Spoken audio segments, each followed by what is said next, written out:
What if the men who fought the Civil War and paid the price in blood could listen in to what's playing out today? We are not going to go quietly into the night. And they could listen in to how it still fires up such passion and conflict. You wanted me to yell at you, now I'm yelling. And how it still tears us apart. You didn't vote. I didn't vote. He didn't vote. They might be terribly confused. I accept this monument in the spirit of brotherhood and peace. 75 years after Gettysburg, Union and Confederate veterans stood together. And look at this. They joined hands as Americans. That's how Ginger Rudiger remembers it, and it's why she still pays her respects to the Confederate dead, and why she honors her great-great-grandfather who fought for the South. They had to feed their families. And it's why she leads Florida's United Daughters of the Confederacy, which put up this Confederate monument in Tampa more than 100 years ago. Do you see the other side's point of view in this? I do. But that's where this story takes a turn you may not expect. And the Vice President of the Confederacy, Stevens, in his cornerstone speech, said that the central reason for secession was preservation of slavery. Isn't that sad?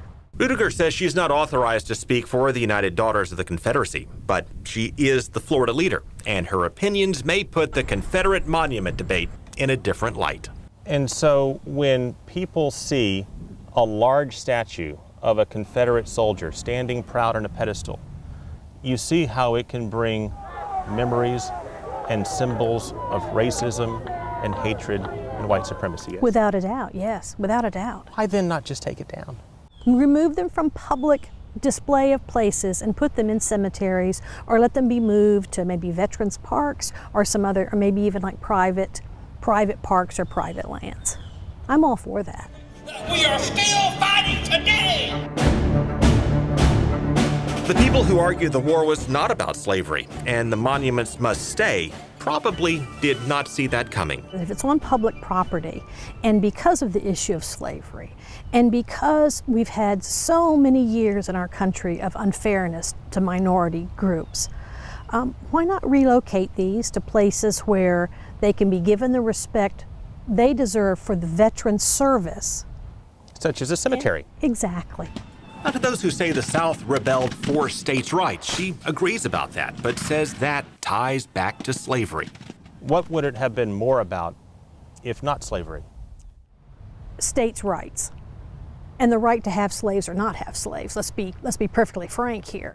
So as she sees it, Confederate monuments honor the rank-and-file soldiers who may not have known their leaders framed this war on slavery. They didn't fight to keep slaves. They didn't have slaves. And we're told no telling what about the cause. A lot of people sympathetic to the Southern cause may be thinking lightning will strike you down.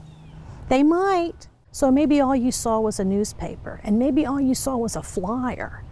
You know, come and support the South, and, you know, the feds want to come in and raise the price on... See, there they are. On that note, she said it's about time to move inside.